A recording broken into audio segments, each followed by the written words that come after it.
மற்றும் ஷிவா, குமரேசன், அஜித், ஆரோக்கியதாஸ், ஆரோக்கியமேரி, ஷாலினி நல்ல உடல் நலத்துக்காகவும் நன்றிகளாக பிறப்பிக்கின்றார். மரித்த பிலமினா, ஜார்ஜ், சிறியவை அவங்களுக்காக இந்த தன்மை நடைபெற்றது. தந்தை மகன் தூயாவின் பேராலே ஆமென். ஆண்டவராகிய இயேசு கிறிஸ்துவின் கடவுளின் அன்பும் தூயாவின் நட்புறவும் உங்கள் அனைவரோடும் இருப்பதாக, ஆன்மாவோடும் இருப்பதாக. சகோதர சகோதரி, தூய மறைநேர்களை கொண்டாட நம் தகுதி பெறும் பொருட்டு நம்ம அவரை ஏற்றுக்கொள்வோம். எல்லாம் அனைவரும் சகோதர சகோதரிகளே, உங்களிடமும் நான் பாவையை ஏற்றுக்கொள்கின்றேன். ஏனெனில் சிந்தனையாலும் சொல்லாலும் செயலாலும் கடமையில் தவறியதாலும் பாவங்கள் பல செய்தேன். என் பாவமே, என் பாவமே, என் பெரும் பாவமே. ஆகையால் எப்பொழுதும் கன்னியான புனித மரியாவையும் வானதூதர் புனிதர் அனைவரையும் சகோதர சகோதரிகளே உங்களையும் நாம் இறைவனாகிய ஆண்டவரிடம் எனக்காக வேண்டிக் கொள்ள மன்றாடுகின்றேன். எல்லாம் இறைவன் நம்மை இருக்க வைத்து நம் பாவம் மன்னித்து நம்மை நிலைப்படுத்த அழைத்து செல்வதாக. ஆமென்.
இறைவா, உங்கள் அன்பு திருமணத்தினால் செவிசாய்க்க எங்களுக்கு கட்டளையிட்டு உமது வார்த்தையால் உள்ளத்துக்கு ஊற்றுமளிக்க திருமணம் கொண்டீரேன்.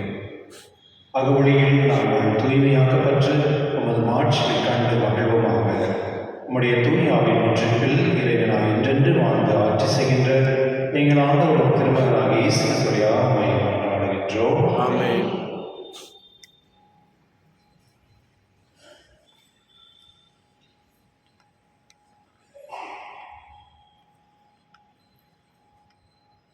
இறைவாக்கினர் மீகா நூலிலிருந்து வாசகம். ஆண்டவரே, உமது உரிமை சொத்தாய் இருக்கும் மந்தையாகிய மக்களை உமது கோலினால் மேய்த்தள்ளும். அவர்கள் கார்மேலின் நடுவில் காட்டில் தனித்து வாழ்கின்றார்களே.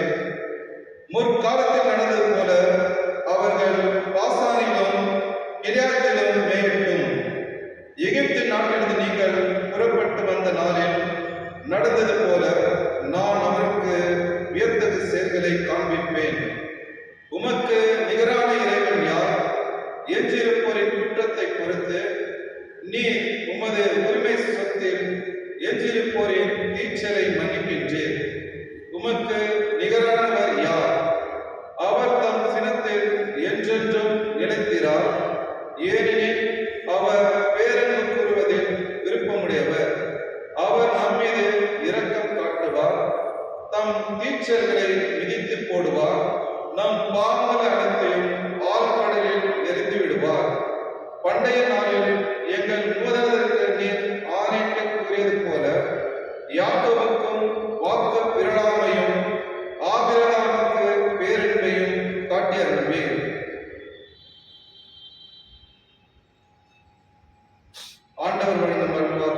இறைவா நன்றி. பதிலை பாடல். ஆண்டவர் இரக்கமும் அருளும் கொண்டவர். ஆண்டவர் இரக்கமும் அருளும் கொண்டவர். என் உயிரே ஆண்டவரை போற்றிடு. என் முழு உள்ளமே அவரது திருப்பெயரை ஏற்றிடு. என் உயிரே ஆண்டவரை போற்றிடு. அவருடைய கனிமான செயல்கள் அனைத்தையும் மறவாதே. ஆண்டவர் இரக்கமும் அருளும் கொண்டவர். அவர் உன் குற்றங்கள் எல்லாம் மன்னிக்கின்றார். உன் நோய்கள் எல்லாம் குணமாக்குகின்றார். அவர் உன் உயிரை படுகுழியின்றி மீட்கின்றார். அவர் உனக்கு பேரன்பையும் இரக்கத்தையும் மணிமுடியாக சூட்டுகின்றார். ஆண்டவர் இரக்கமும் அருளும் கொண்டவர். அவர் எப்பொழுதும் கடிந்து கொள்வர் அல்ல, என்றென்றும் சினம் கொள்வர் அல்ல. அவர் நம் பாவங்களுக்கு ஏற்ப நம்மை நடத்துவதில்லை, நம் குற்றங்களுக்கு ஏற்ப நம்மை தண்டிப்பதில்லை. ஆண்டவர் இரக்கமும் அருளும் கொண்டவர். அவர் தமக்கு அஞ்சுவருக்கு காட்டும் பேரன்பு மண்ணினின்று விண்ணளவு ஒன்று உயர்ந்தது. மேற்கினின்று கிழக்கு எத்துணை தொலைவுள்ளதோ அத்துணை தொலைவிற்கு நம் குற்றங்களை நம்மிடமிருந்து அவர் அகற்றுகின்றார். ஆண்டவர் இரக்கமும் அருளும் கொண்டவர்.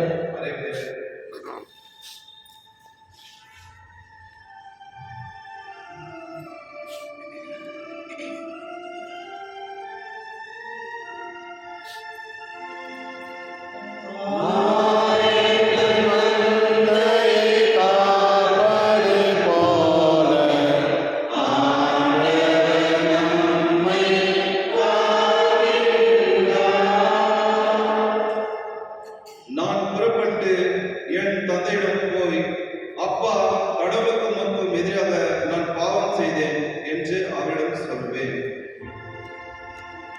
ஆயகன் மந்தையை காப்பது போல ஆண்டவர் நம்மை காக்கின்றார். ஆண்டவரோடு இருப்பாராக. ஆண்டவர் இருப்பாராக. புனித லூக்கா எழுதிய திருநற்செய்தியிலிருந்து வாசகம்.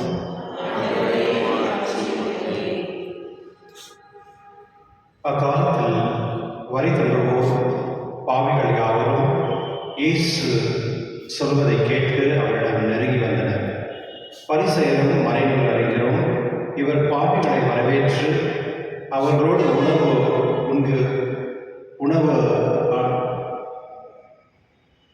அருந்துகிறாரே என்று முணுமுணுத்தனர். அப்போது அவர் அவர்களிடம் இருந்த ஊமையை சொன்னார். ஒருவருக்கு 2 புதல்வர்கள் இருந்தார்கள். அவர்கள் இளையவர் தந்தையை நோக்கி, அப்பா, சொத்தில் எனக்கு உரிய பங்கை தாரும் என்றார். அவர் சொத்தை அவர்களுக்கு பகிர்ந்து அளித்தார். சில நாட்களுக்குள் இளைய மகன் எல்லாவற்றையும் திரட்டிக்கொண்டு தொலைநாட்டுக்கு நெடுப்பயணம் மேற்கொண்டார். அங்கு தாறுமாறாக வாழ்ந்து நம் சொத்தை பாழாக்கினார். அனைத்தையும் அவர் செலவழித்தார். பின்பு அந்த நாடு முழுவதும் கொடிய பஞ்சம் ஏற்பட்டது. அப்போது அவர் வறுமையில் வாடினார். எனவே அந்நாட்டு குடிமக்கள் அவரிடம் ஆண்டி பிழைக்க சென்றார்.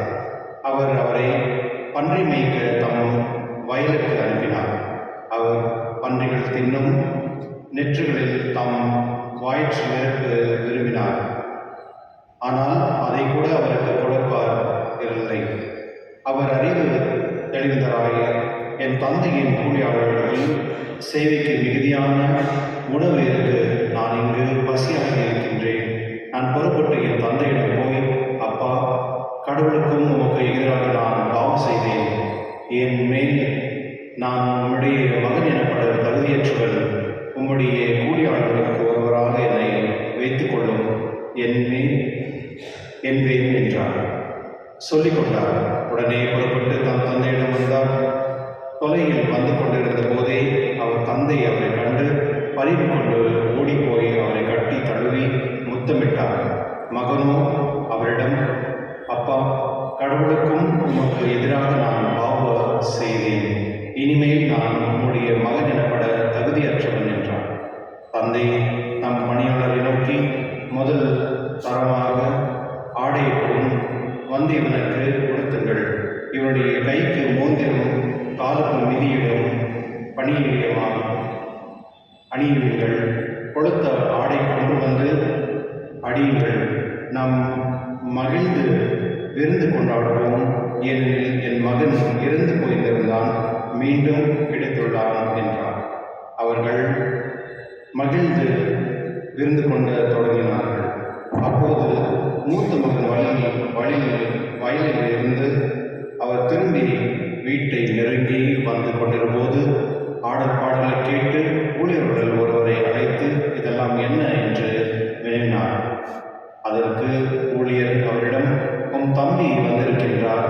அவர் தம்மிடம் நலமாக திரும்பி வந்திருப்பதனால் உம் தந்தை கொளுத்த கன்றை அடித்திருக்கிறார் என்றார்.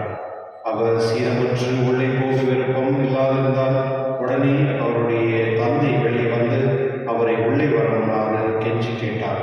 அதற்கு அவர் தந்தையிடம், பாரும், இத்தனை ஆண்டுகள் நான் அடிமை போன்று உமக்கு வேலை செய்து வருகிறேன். உம் கட்டளைகளை ஒருபோதும் மீறியதும் இல்லை. ஆயினும் என் நண்பரோடு நான் மகிழ்ந்து கொண்டாட ஒரு ஆட்டுக்குட்டை கூட என்றுமே நீர் தந்ததில்லையே. ஆனால் விலை மகளோடு சேர்ந்து உன் சொத்தை கலைத்து எல்லாம் அழித்துவிட்ட இந்த உன் மகன் திரும்பி வந்ததுடனே இவனுக்காக கொளுத்த கன்றை அடிக்கின்றீரே என்றார்.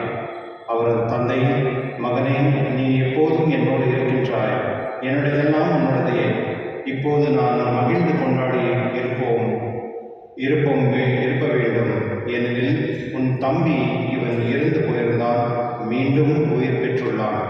காணாமல் போயிருந்தான், மீண்டும் கிடைத்துள்ளான் என்றார். ஆண்டவரின் நற்செய்தி. கிறிஸ்துவே உமக்கு புகழ். கிறிஸ்துவ சகோதரர்களே, இந்த உண்மை உலகத்தில் ஒரு சிறந்த உண்மை அப்படின்னு சொல்லப்படுகிறது. இதை நாம் நிறைய முறை கேட்டிருக்கோம். இதில் ஒரு விஷயம் என்ன அப்படின்னா, அதுக்கு முன்ன என்னுடைய நண்பருடைய நண்பர் கொடுத்துருந்தார். அவர் ஒரு முறை வந்திருந்தார். வந்துட்டு அவர்கிட்ட பர்சனலாக பேசணும் அப்படின்னு சொன்னார். என்னன்னு சொல்லும் பொழுது அவர் சொன்னார், நான் ரொம்ப நாளைக்கு முன்னே நான் என்னுடைய ஃப்ரெண்டுக்கிட்ட நான் கடன் வாங்கியிருந்தேன். அவர் கடன் வாங்கிட்டு அவர் தேவை இருக்க சமயத்தில் என்னால் கொடுக்க முடியல. அதனால் நான் கொடுக்க முடியாதுன்னு சொல்லி அவர்கிட்ட கொஞ்சம் ரஃபாக பேசிட்டு நான் வச்சுட்டேன். அது இப்போ எனக்கு மனசாட்சி கொடுத்தது. நான் அவருக்கு இது மாதிரி பண்ணுறேன் அப்படின்னு என்ன பண்ணுறதுன்னு தெரியல. ரொம்ப வருஷம் ஆயிடுச்சு, 5 வருஷம் மேலே ஆயிடுச்சு. அவர் முகத்தை கூட நான் பார்க்கறதுக்கு எனக்கு முடியாது. இப்போ என்ன பண்ணுறது தெரியல அப்படின்னு. அப்போ கடைசியில் நான் சஜஷன் கொடுத்தேன், ஜஸ்ட்டு போய் பாருங்களேன், அவர் என்ன நிலைமையில் இருக்காங்க, ஃப்ரெண்டு மூலியமாக பாருங்க அப்படின்னு. அப்படி என்ன இருந்துச்சுன்னா நீங்கள் போயிட்டு உன்னால் என்ன கொடுக்க முடியுமோ அதை போயிட்டு கொடுத்துருங்க அப்படின்னு. அப்போ ஒரு 15 நாளைக்கு மறுபடியும் அவர் வந்தார். வந்த பிறகு அவர் என்ன சொன்னார்னா, அது என் நண்பர் மூலியமாக நான் பார்த்தேன், அவர் ரொம்ப பழக்கையாக இருக்கிறாரு. அவர் அப்படி இருக்கும் பொழுது நான் போய் என் நண்பர் நாங்கள்லாம் போனோம். போயிட்டு நான் போய் சாரி சொன்னேன். சாரி சொல்லிட்டு அவர் என்ன எனக்கு கொடுத்ததோ அதுக்கு டபுள் மடங்கு நாங்கள் அவர் கொடுத்துட்டு வரதில்ல. அவர் படைக்கையாக இருந்தாலும் அவருக்கு அந்த சந்தோஷப்பட்டார். மீண்டும் நாம் என்னுடைய கடன் அந்த பாரம் போயிடுச்சு அப்படின்னு சொன்னார். கிறிஸ்துவனுடைய சில நேரத்தில் நம்முடைய வாழ்க்கையில் சில தவறுகள் நம்ம செய்யலாம். அந்த தவறுகள் செய்யும் பொழுது அந்த தவறை உணர்ந்து அதை நம்ம மாற்றிக்கொள்ள நம்ம விருப்பப்பட்டால் அதனுடைய மகிழ்ச்சி பெரிதாக இருக்கும். என்னுடைய நட்சத்திரம் பார்க்கும் பொழுது ஒரு 2 மகன்களில் ஒரு மகன் செய்த பாவத்துக்கு அவன் விளைப்பான், பாவம் செய்யறதுக்காக விளைப்பான். இன்னொருத்தன் பாவமே செய்யாமல் கடனோட, அதாவது தந்தையிடமே இருக்கிறான். ஆனால் கடைசியில் பார்க்கும் பொழுது வெளியே போனவர் உள்ள வரார், உள்ள இருப்பவர் வெளியே போகிறார். இதுதான் என்னுடைய நற்செய்தி. நல்லவனாக இருந்தவர் கெட்டவனாக மாறலாம், கெட்டவனாக இருந்தவர் நல்லவனாக மாறும். இந்த நற்செய்தி தான். அதாவது நம்ம எப்போ ஒரு நல்லது நம்ம செஞ்சுட்டே இருந்து நம்ம நல்லவன் நம்ம சொல்லணுமோ அதே நம்மளுக்கு ஒரு பெருமையாக இருக்கும், நம்ம நல்லவங்க அப்படின்னு சொல்லிட்டு. ஆனால் சில நேரத்தில் நம்ம தவறாக நம்ம பாவிங்க அப்படின்னு சொல்லும் பொழுது அந்த மனசாட்சி நம்மளுக்கு ஒரு என்ன சொல்கிறது, கடவுள்கிட்ட போகிறதுக்கு ஒரு சுச்சுவேஷன் நம்மளுக்கு கொண்டு கொடுக்கும். ஆனால் என்னுடைய நட்சத்திரத்தை பார்க்கும் பொழுது அந்த மகன் வந்து தவறு செஞ்சவன் உணர்றான், ஆமாம் நான் செஞ்சது தவறு அப்படின்னு சொல்லி மன்னிப்பு வந்து கேட்கும் பொழுது அந்த தந்தை வந்து அந்த மன்னிப்பு பற்றி கவலையே படலை. அவர் பட்டத்தில் நான் என் மகன் வந்தானா போதும் அப்படின்னு தான் இருந்தார். இதுதான் நம்ம லைஃப். கடவுள் எப்பொழுதுமே நம்ம வந்து கடவுளுக்கு போகிறோம் அப்படின்னு நினைச்சாலே போதும், அவர் அப்படியே நம்மளை அப்படியே காத்துட்டு இருப்பார், அப்படியே நம்மளை பிடிச்சி நம்ம தூங்குறதுக்கு. இதுதான் கடவுளுடைய இலக்கம். ஒரு மனிதனாக இருக்கும் பொழுது நம்ம எப்பொழுதுமே இந்த மாதிரி உறவுகள் தான் நம்ம இருக்கணும். கடவுள்கிட்ட வந்து நம்ம வந்து நம்முடைய பாவத்தை அறிக்கையிட்டு மன்னிப்பு கேட்கும் பொழுது கடவுள் நம்மளை உயர்ந்து ஏற்றுக்கொள்வார். ஆனால் நம்ம இன்னொரு மகன் பாருங்களேன், அவர் வந்து கூடவே இருந்தார், அவர் எந்த பாவமும் செய்யல. ஆனால் அவர் வந்து அந்த இன்னொரு மகனை ஏற்றுக்கொள்ளும் பொழுது அதனால அவர் பொறுக்க முடியல. சில வீட்டில் இப்படி நடக்கும். அப்பா அம்மா வந்து அப்பா அம்மாவுக்கு எதிராக நிறைய பசங்க எதாவது செஞ்சுருப்பாங்க. ஆனால் அப்பா அம்மா வந்து அவங்க மன்னித்து ஏற்றுக்கொண்டது மற்ற பிள்ளைகளுக்கு விருப்பப்பட மாட்டாங்க. கிறிஸ்துவ என்னுடைய நற்செய்தி வந்து கடவுள் வந்து நம்முடைய இதயத்தை பார்க்கிறார். ஒருவேளை நம்ம கடவுள்கிட்ட மன்னிப்பு கேட்டால் அந்த கடவுள் இரக்கத்தோடு ஆசைப்படுகிறார். அதுதான் என்னுடைய நற்செய்தி. அதனால கடவுள் நாம் ஜெபிப்போம். நான் செய்த பாவங்களுக்கு மன்னிப்பு கேட்டு நான் எப்பொழுதுமே திருந்தி மறுபடியும் உங்களிடத்தில் வரக்கூடிய அந்த ஞானம் அவருக்கு கொடுக்கும்படி திருவள்ளுவர் நன்றாக.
ஆண்டவர் தமது பெயரை புகழ்ச்சிக்காகவும் மாட்சிக்காகவும் நமது நன்மைக்காகவும் புனித திரு அவை அனைத்து நலனுக்காகவும் உமது கையிலிருந்து வெளியேற்றுக் கொள்வாராக. ஆண்டவரே, பலிபொருட்கள் எங்கள் பாவனை கழுவி போக்கு உண்மை வேண்டுகின்றோம். பாஸ்க விழாவை கொண்டாடுவதற்கு மீது நம்பிக்கை கொண்டுள்ளோம். உடல்களையும் மனங்களையும் அது புரிதப்படுத்துவதாக எங்கள் ஆண்டவராக இயேசு வழியாக உண்மை மன்றாடுகின்றோம். ஆமென். ஆண்டவர் உங்களோடு இருப்பாராக, ஆன்மாவோடும் இருப்பாராக. இதயங்களை மேலே எழுப்புங்கள். ஆண்டவரிடம் எழுப்பியுள்ளோம். நம் இறைவனாக நமக்கு நன்றி கூறுவோம். அதுவே தகுதியும் நீதியும் ஆனது. ஆண்டவரை தீவிரான தந்தை என்று உள்ள எல்லாம் இறைவா, நீங்கள் ஆண்டவராக கிறிஸ்து வழியாக என்னாலும் இடத்தில் நாங்கள் உங்களுக்கு நன்றி செலுத்துவது மெய்யாகவே தகுதி நீதியுமாகும். எங்கள் கடமையும் மீட்புக்குரிய செயலுமாகும். கிறிஸ்து தமது சாவை சீர்களுக்கு முன்னறிவித்து புனித மலையில் தமது பேரொழியை வெளிப்படுத்தினார். அதனால் சட்டம் விரைவாக்களும் சான்று பகர்ந்தவாறு தாம் பாவங்கள் வழியாக பாடுகள் வழியாக உயர்ப்பின் மாட்சிக்கு தாம் வந்து சேர வேண்டும் என்பதை அவர் மிக விலக செய்தார். ஆகவே ஆற்றல் மிகுந்த விண்ணரோடு சேர்ந்து நாங்கள் இம்மண்ணுலகில் இடையராகும் அது மாட்சிமை கொண்டாடி முடிவின்றி அப்பறித்து சொல்வதாவது: தூயவர் தூயவர் தூயவர், வான்படைகளின் கடவுளாம் ஆண்டவர். விண்ணகமும் மண்ணகமும் உமது மாட்சியால் நிறைந்துள்ளன. உன்னதங்களிலே ஓசானா. ஆண்டவர் பெயரால் வருகின்றவர் ஆசி பெற்றவர். உன்னதங்களிலே ஓசானா. ஆண்டவரின் இனிமையாகவே தூயவர் அனைத்துக்கும் ஊற்று.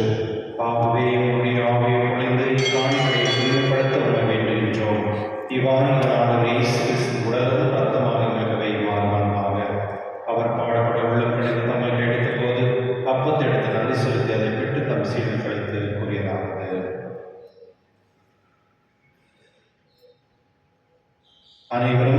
பெற்று உண்ணுங்கள், ஏனெனில் இது உங்களுக்காக கையளிக்கப்படும் என் உடல்.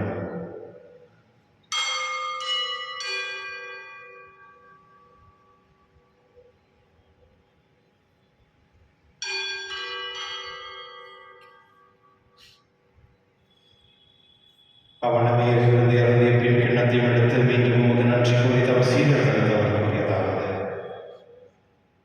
அனைவரும் இதிலிருந்து பெற்று பலன்கள், ஏனெனில் இது புதிய ஞான உடன்படிக்கைக்கு உரிய ரத்தத்தின் கிண்ணம். இது பாவ மன்னிப்புக்கென்று உங்களுக்காக பலருக்காகவும் செல்லப்படும். இதை நினைவாக செய்யுங்கள்.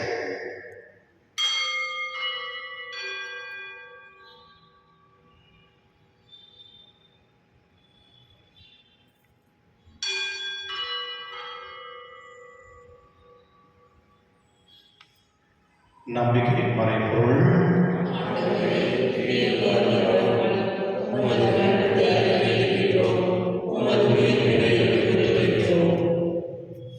ஆகவே ஆண்டவரே, நாங்கள் கிறிஸ்துவின் இறப்பிலும் உயிர்ப்பின் நினைவு கூர்ந்து வாழ்ந்த தம்மத்தில் மீட்பளிக்கும் கிண்ணத்தை உமக்கு கொடுக்கின்றோம். திருமணம் என்று உமக்கு ஊழியம் புரிந்த தலைவர்கள் நீங்கள் ஏற்றுக்கொண்டு, எனவே உங்கள் நன்றி செலுத்துகின்றோம். மேலும் கிறிஸ்து உடலிலும் ரத்தத்திலும் பங்கு கொள்ளும் எங்களை தூய ஆவியோடு சேர்க்க வேண்டும் என தாழ்வுடன் கொண்டாடுகின்றோம். ஆண்டவரை உலகிலும் வரவேற்கும் ஒரு திருவை நினைவு கூர்ந்தளும் எங்கள் திருத்தந்தை லியோ, எங்கள் ஆயர் பீட்டர், எல்லா திருநிலையாளர்களோடு ஒரு திருவில் அன்பின் நிறைவேற செய்திருந்தோம். மேலும் உயிர்த்தலும் எதிர்நோக்கும் தூயில் கொள்ளும் எங்கள் சகோதர சகோதரியும் இருந்தோர் அனைவரும் இறக்கத்துடன் நினைவு கூர்ந்து உமது திருமொழியில் ஏற்றிடம். எங்கள் அனைவரும் மீதும் இரக்கமாயிரம். கடவுள் பணித்தான புனித மரியா, அவருடைய கடனான புனித இயேசு, புனித திருத்தூதர்களை உலகில் உங்களுக்கு முதலாயிருந்தவராகிய புனித அருமையோடும் நான் இளைவாழ்வு பங்குகளும் தகுதி பெற்று உம் திருமதி இயேசு வழியாக உண்மை புகழ்ந்து எதிர்மனவர்கள உண்மையை மன்றாடுகின்றோம்.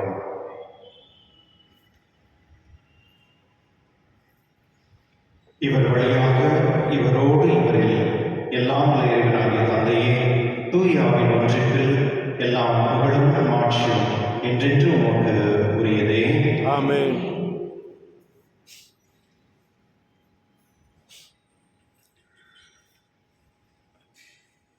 மீட்பரின் வீட்டில் கற்பிக்கப்பட்டு இறைப்படிகளால் பயிற்சியுடன் நாம் அதை சொல்வோம். எங்கள் தந்தையே, உமது பெயர் தூயதென போற்று பெறுக, உமது ஆட்சி வருக, உமது திருவிழாம் உலகில் நிறைவேறுவது போல மண்ணுலகிலும் நிறைவேறுக. எங்கள் அன்றாட இன்று எங்களுக்கு தாரும். எங்களுக்கு எதிராக குற்றம் செய்வோரை நாங்கள் மன்னிப்பது போல எங்கள் குற்றங்களை மன்னியும். எங்களை சோதனைக்கு உட்படுத்தாது, தீமையிலிருந்து எங்களை விடுவித்தார். ஆண்டவரே, தீமையிலிருந்து எங்கள் விடுவித்து எங்கள் வாழ்நாளில் அமைதியும் கருணையுமாய் மன்றாடுகின்றோம். உமது இரக்கத்தின் உதவியால் நாங்கள் பாவத்திலிருந்து எப்பொழுது விடுதலை பெற்று யாரும் கலக்கமின்றி நலமாயிருப்போமாக. நாங்கள் எதிர்நோக்கிற்கு பேரின்பத்துக்காகவும் என் மீட்பராகிய இயேசு கிறிஸ்துவுக்காகவும் காத்திருக்கின்றோம். ஏனெனில் ஆட்சியும் வல்லமையும் ஆட்சியும் என்றென்றும் உமது. ஆண்டவரே, இயேசுவே, அமைதி உங்களை விட்டு செல்கிறேன், அமைதி உங்களுக்கு வலிக்கின்றேன் எனும் திருத்தொழுக்கு மொழிந்தீரே. எங்கள் பாவங்களை பாராமல் உமது திருவையின் நம்பிக்கை கண்ணோக்கி உமது திருவுள்ளத்திற்கு ஏற்பதற்கு அமைதி மற்றும் நடத்துகிறாக என்றென்று வாழ்ந்து ஆட்சி செய்கிறவர் நீரே. ஆமென். ஆண்டவருடைய அமைதி உங்களுடன் என்றும் இருப்பதாக. ஆன்மாவோடும் இருப்பதாக. ஒருவருக்கொருவர் அமைதியை பகிர்ந்து கொள்வோம்.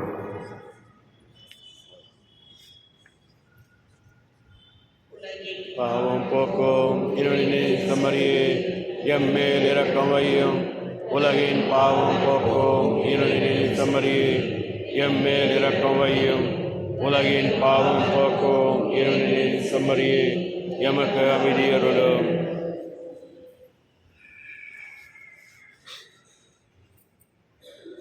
இதோ இறைவன் செல்வை, இதோ உலகின் பாவங்களை போக்குபவர், செல்வன் மீது கலகி பெற்றோம், வேறு பெற்றோம். இன்னாண்டவரே, நீர் எழுந்தருள நான் தகுதியற்றவன், ஆனால் ஒரு வார்த்தை மட்டும் சொல்லியருளும், எனது ஆன்மா நலமடையும்.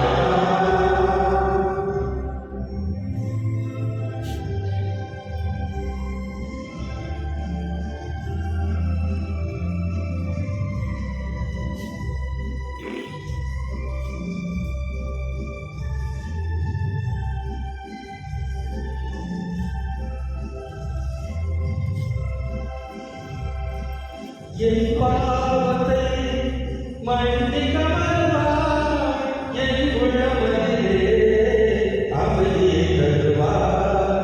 என் பாவத்தை மன்னிக்க வருவார், என் உள்ளமதிலே அமைதியை தருவார். என் நிழலிலே வாழ்ந்திட வருவார், என் இதயத்திலே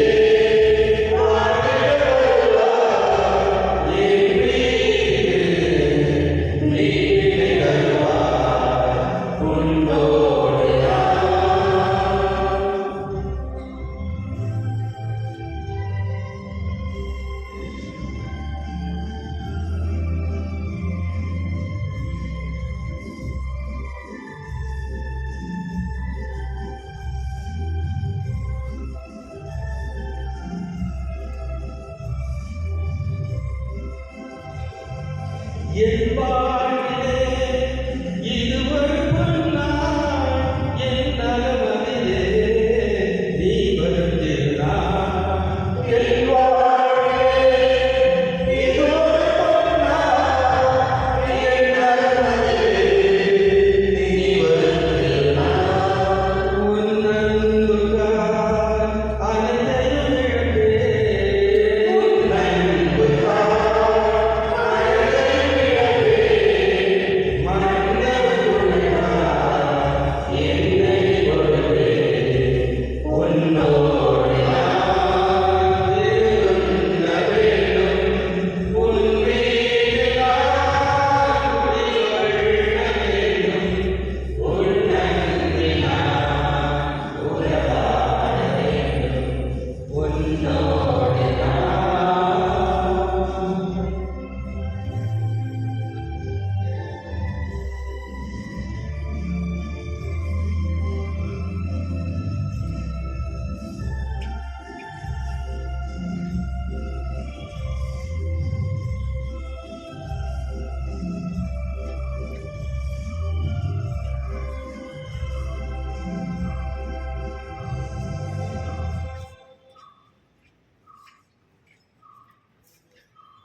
மன்றாடுவோமாக.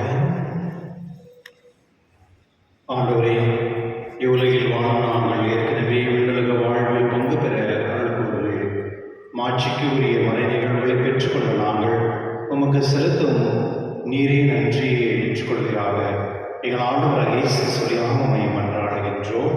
ஆமென். ஆண்டவர் மீது நம்பிக்கை கொண்டுள்ளோரை முடிவில்லாத ஆசிரியர் புனிதப்படுத்தி ஒரே திருமகனை நற்செய்தியை கடைபிடிக்க செய்துள்ளோம். அதனால் அவர் தாம் திருத்தூதர்களுக்கு தம்மில் வெளிப்படுத்திய அந்த மாட்சி மீது அவர்கள் என்றும் ஆர்வம் கொள்ளும் அதே மன்னரோடு மந்தடையும் தகுதி பெறுவர்களாக என் ஆண்டவர் இயேசு சொல்லியாக உம்மை மன்றாடுகின்றோம். ஆமென். ஆண்டவர் உங்களோடு இருப்பாராக, உம் ஆன்மாவோடும் இருப்பாராக. எல்லா இறைவன் தந்தை, மகன், தூய ஆவியார் அனைவரையும் ஆசீர்வதிப்பாராக. ஆமென். சென்று வாருங்கள், திருவழியை நிறைவேறுங்கள். நிறைவேற்று. இறைவா உமக்கு நன்றி. உமக்கு நன்றி. How wonderful day.